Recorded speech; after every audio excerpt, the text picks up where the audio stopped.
नमस्कार मित्रों, current affairs में आज मोदी जी द्वारा बिहार चुनाव को लेकर की गई एक सभा में दिए गए भाषण की पंचलाइन है। उन्होंने कहा कि वह दौर गया जब नेता जेल जाकर भी सत्ता का सुख भोगते थे, अब कुर्सी छोड़नी पड़ी। आप समझ गए होंगे मैं बात कर रहा हूँ मानसून सत्र के अंतिम दिन केंद्र सरकार की ओर से प्रस्तुत किए गए 130वें संशोधन बिल पर। जी हाँ, इसी बिल को लेकर के घमासान मचा हुआ है और उस दिन संसद में जो असंसदीय कार्य हुआ वो सभी लोगों ने देखा। बिल की प्रतियां फाड़ दी गई, बिल के कागजों के गोले बनाकर गृह मंत्री की ओर फेंका गया विपक्ष द्वारा। आइए जरा जानते हैं ये सब हुआ क्यों और इसमें जो विपक्ष का डर है वो कहाँ तक सच है। पहली बात तो ये कि 130वें संविधान संशोधन में ये व्यवस्था की गई है कि चाहे प्रधानमंत्री हो, मुख्यमंत्री हो, मंत्री हो या कोई अन्य राजनेता, यदि उस पर कोई आपराधिक प्रकरण या आर्थिक अपराध का प्रकरण दर्ज होता है और वो गिरफ्तार होता है और जिस धाराओं में उस पर प्रकरण दर्ज किया गया है उन धाराओं के अंतर्गत उसे कम से कम यदि सजा होगी तो 5 साल की होती है दोष सिद्ध होने पर। तो ऐसी कंडीशन में उक्त वह व्यक्ति यदि जेल में विरुद्ध रहता है, 30 दिन तक रहता है, तो 31वें दिन उसको उसके पद से इस्तीफा देना होगा और यदि वो इस्तीफा नहीं देगा तो माना जाएगा कि बर्खास्त हो चुका है, यानी कि वो पद पर नहीं रहेगा।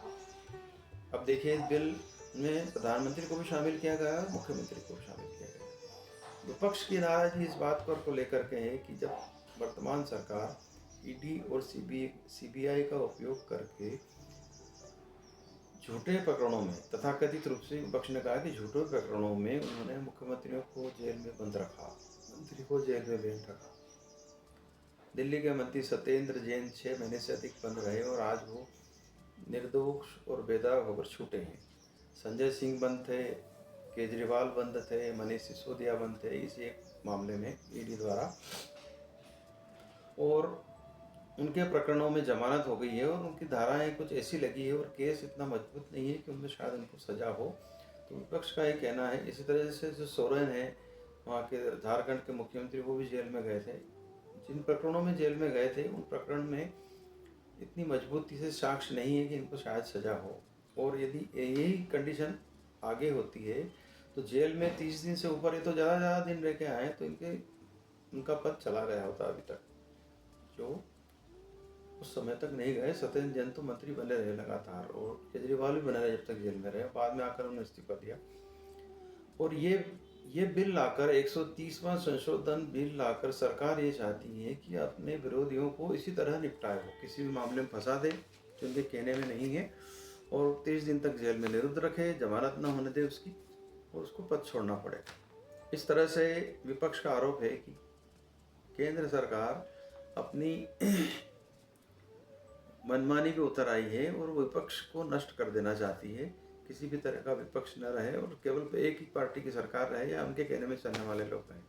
यह आरोप है विपक्ष का। और असदुद्दीन ओवैसी ने भी इस मामले में इस तरह की बात करी। तमाम कांग्रेस के, राहुल गांधी के हों या कई नेता हों, इस तरह से बातें वो कह रहे हैं इसके खिलाफ कि गलत है। हालांकि सरकार ने इसको जॉइंट पार्लियामेंट्री कमेटी में भेज दिया है इस पूरे बिल को। लेकिन अब आप सोचिए कि ये इस तरह की भावना क्यों हुई और इसमें क्या सत्यता है। देखिए, लोग कहने वाले, कानूनविद कह रहे हैं कि ये कानून इतना अच्छा लाए हैं कि इससे एक ट्रेंड सेट होगा कि भ्रष्टाचार करने से लोग डरेंगे और भ्रष्टाचार करेंगे तो पद पे अपने बने नहीं रह पाएंगे। जैसा एक उदाहरण प्रस्तुत किया है अपने अरविंद केजरीवाल ने और सोरेन ने, वैसा उदाहरण दूसरा कोई प्रस्तुत नहीं कर पाएगा कि जेल में जाने के बाद भी अपने पद पे बने रहें। ये एकदम निर्लजता है।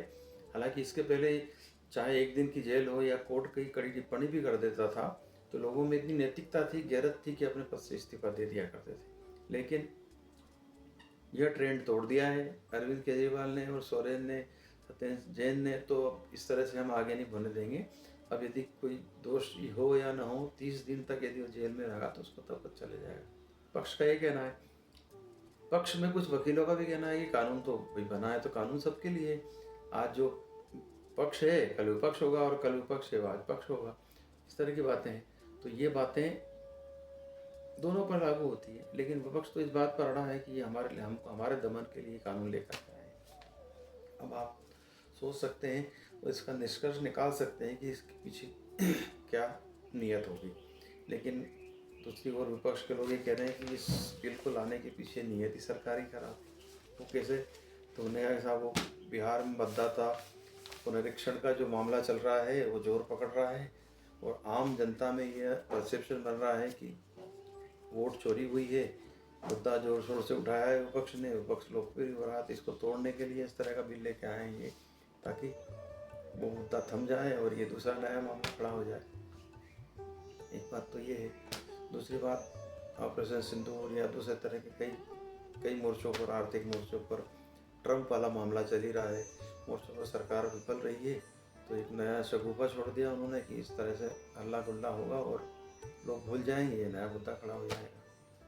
देखिए, मुद्दा तो है, प्रधानमंत्री ने, चूँकि सरकार बिल लेके आई है तो प्रधानमंत्री ने मुद्दे को चुनावी मुद्दा बना लिया। बिहार में वो अपने भाषणों में इसका उपयोग कर रहे हैं। क्या जेल जाना चाहिए कि नहीं जाना चाहिए, वो जेल गया आदमी को पद पे रहना चाहिए क्या, इस तरह से वो आम आदमी से सीधा इंटरेक्शन कर रहे हैं।